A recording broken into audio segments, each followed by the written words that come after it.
ఎలా ఉన్నారండి? ఇండియన్ డైరీకి స్వాగతం. ముందుగా అందరికీ రాఖీ పౌర్ణమి శుభాకాంక్షలు.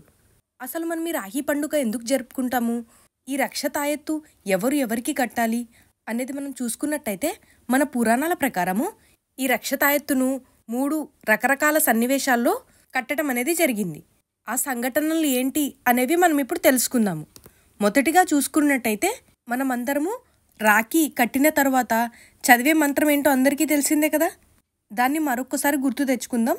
ఏన బందో బలిరాజా దానవేంద్రో మహాబల తేన త్వామభి బద్నామి రక్ష మాచల మాచల. గుర్తొచ్చింది కదండి. అయితే అసలు ఈ సన్నివేశంలో ఏం జరుగుతుందంటే విష్ణుమూర్తి బలిచక్రవర్తి దగ్గర కావలి కింద ఉంటారు, అంటే కాపలాగా అన్నమాట. అప్పుడు దీన్ని భరించలేని లక్ష్మీదేవి బలిచక్రవర్తి దగ్గరికి వచ్చి ఆయనకి రాఖీ కడుతుంది.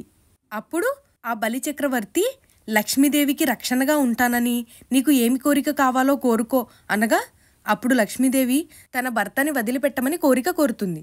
అలాగా ఈ రాఖీ కట్టినందుకు లక్ష్మీదేవికి ఇచ్చిన మాట ప్రకారము బలిచక్రవర్తి తన భర్తని వదిలిపెడతారు. ఇది ఒక సంఘటన. ఇప్పుడు రెండవ సంఘటన చూద్దాము.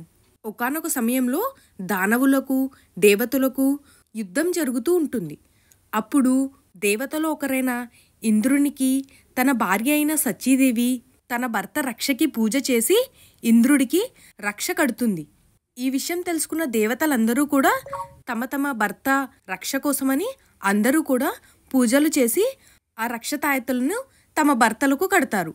అప్పుడు ఆ యుద్ధంలో వీరు కట్టిన రక్ష తాయెత్తు ఉండటం వల్ల వారు ఆ ధైర్యంతో ఆ యుద్ధాన్ని జయిస్తారు. కనుకనే ఈ రాఖీకి అనగా రక్ష తాయెత్తుకి అంత మహిమ ఉంది అని చెప్పుకోదగినది. ఇది రెండవ సంఘటన. ఇప్పుడు మూడవ సంఘటన తెలుసుకుందాము. ప్రపంచమంతటా జయించాలనే కోరికతో అలెగ్జాండర్ అనే రాజు గ్రీక్ దేశం నుంచి మొదలయ్యి అన్ని రాజ్యాల మీద యుద్ధం చేస్తూ పర్షియా దేశాలైన ఇరాన్ ఇరాకులను కూడా జయించుకుంటూ వస్తూ తక్షశిలలో యుద్ధం చేస్తూ ఉంటాడు. తక్షశిల అంటే నేటి పాకిస్తాన్లోని ఒక భాగం. తక్షశిలకు రాజైన పురుషోత్తముడు అలెగ్జాండర్తో యుద్ధం చేస్తూ ఉండగా పార్సీయుల రాణి అయిన రుక్సానా అనే రాజకుమారి ఈ అలెగ్జాండర్ను ఇష్టపడుతుంది. అయితే ఆ రాకుమారి వచ్చి పురుషోత్తముడికి రాఖీ కడుతుంది. కనుకనే ఒకానొక సన్నివేశంలో పురుషోత్తముడికి అలెగ్జాండర్ని చంపే అవకాశం ఉన్నా కూడా అతన్ను చంపటానికి కత్తి పైకెత్తగా ఆయన చేతికి ఉన్న రుక్సానా కట్టిన రాఖీ కనిపించి అలెగ్జాండర్ను చంపకుండా విడిచిపెడతాడు. ఈ సంఘటనని బట్టి తన ప్రాణానికి అపాయం ఉన్నా కూడా తను కట్టిన రాఖీకి విలువ ఇచ్చి ఆమె కోసమని అలెగ్జాండర్ను చంపకుండా విడిచిపెట్టాడు. ఇవండి 3 సంఘటనలు. అర్థమయ్యాయి కదా. మొదటిది బలిచక్రవర్తికి లక్ష్మీదేవి కట్టిన రాఖీ, రెండవది ఇంద్రుడికి సచీదేవి కట్టిన రాఖీ, మూడవది రుక్సానా పురుషోత్తముడికి కట్టిన రాఖీ. ఈ 3 సన్నివేశాల్లో కూడా ఒకరికి ఒకరు రక్ష ఇస్తాము అని చెప్పి హామీ ఇచ్చినట్టు అన్నమాట. కాబట్టి రాఖీ కట్టిన తరువాత మనం ముందుగా చెప్పుకున్న పద్యం చెప్పుకొని ఆ తర్వాత నువ్వు నాకు రక్ష నేను నీకు రక్ష మనమిద్దరం ఈ దేశానికి రక్ష అనే నినాదం చేసుకోవాలి.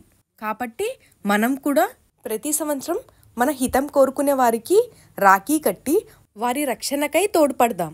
కాబట్టి ఈ రక్ష తాయెత్తు అంటే కేవలం అన్నదమ్ములకే కాదు, మనం ఎవరి రక్ష కోరుకుంటామో అలాగే ఎవరు మన రక్ష కోరుకుంటారో వారికి రాఖీ కట్టి ఒకరికొకరు రక్షగా నిలుస్తారు. అర్థమైంది కదండి.